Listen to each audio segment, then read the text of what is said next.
If you guys are here for these kind of notes, this video is not for you. I don't like this method of making notes just because in my case it consumes a lot of time. इतने में तो मैं 2 chapter के notes बना लूँ यार. And secondly, I'm not under anyone's influence unlike many other people. Of course, if this type of note making suits you plus does not take a lot of time, then you may go ahead. But if you're under influence of someone like a friend or a YouTuber, I would suggest not to do that and continue your own pattern of making notes. It doesn't matter if I'm studying from these notes or these ones. The amount and content that I'll be revising or studying will just be the same. So why put in a lot of extra efforts and time? Anyways, let's get into the video. So around 2 years ago, I used to make notes on sheets like these and then combine them into a booklet. These are booklets for all subjects except for maths and Hindi. I did not make notes for Hindi. Ugh, nostalgia.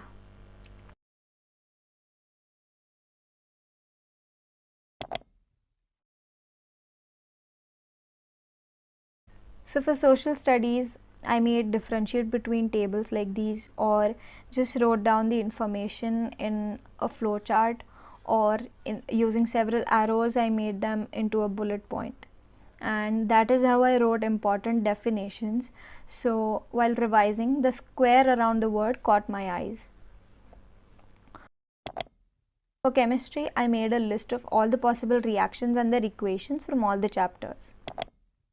I know many of the students do not make notes for English, but I did. I made a list of elements like the rhyme scheme, all the poetic devices, other works of the poet or the poetess that I would use in a poem appreciation. I also made a list of points that I would use in a character sketch, and yes, for all the main characters that are present in both the English books. I did nothing but just read the booklet on the day of exam. So the study leave for English, I used it for some other subject which I found difficult. Oh yes, I also made this table in which I made a list of all the poems and the chapters, wrote the poet or the author in front of it, and also the rhyme scheme if it was a poem.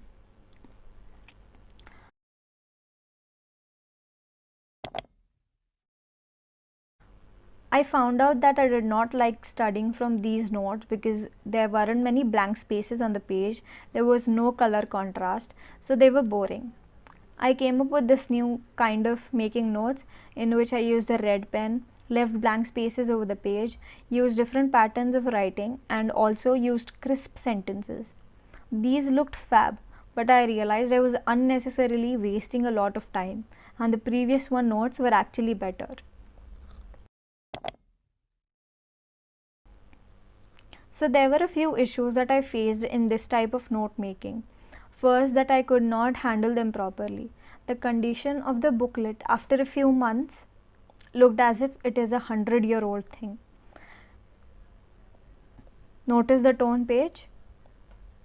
And obviously this happened with all the booklets, especially look at this geography one. So I slightly changed my note making system after 10th grade. The most important change is that I started making notes in the notebook itself. So the first thing I do, and of course I have to do, is read the textbook thoroughly. Understand each and every word written there so that I can conclude on what is necessary and what isn't. After which I underline the important sentences. I do not use highlighter, I hate them simply because it ruins the mood of reading the textbook again if required. I use bullet points to write about features, importance, principles, etc. of a particular topic. The main point with colored pen and describe it with a word or two with a normal blue pen.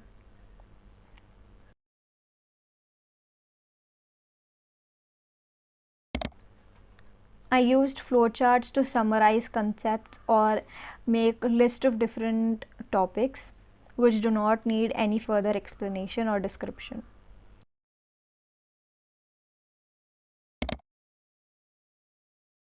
I ensure that I use arrows every now and then just because it breaks the continuity of sentences and also helps in eliminating unnecessary words. So basically you'll find arrows on every single page of my notes. It helps to combine many different paragraphs, like around 2-3 paragraphs in just a few lines of the notebook.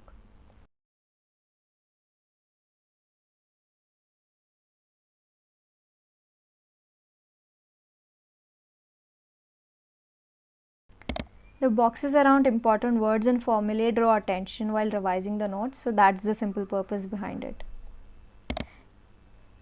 If the graph is something like difference between two concepts, then I use such a table format. But if there are different concepts represented by graph, then this is what I do. Make the graph on either side of the page with pencil, write the topic with colored pen, and describe it in different points with a normal blue pen.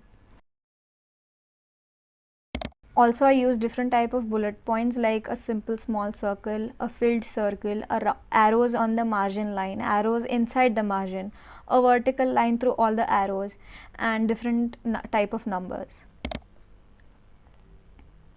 So this is my favorite part. It is short for Laksha de bag ikde, which simply means pay attention here in Marathi.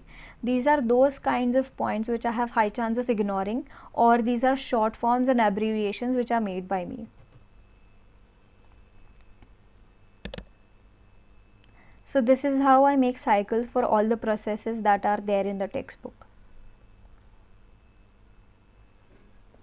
I use this method to write different names or the synonyms of a particular topic, concept or process. It just helps to reduce the space around it.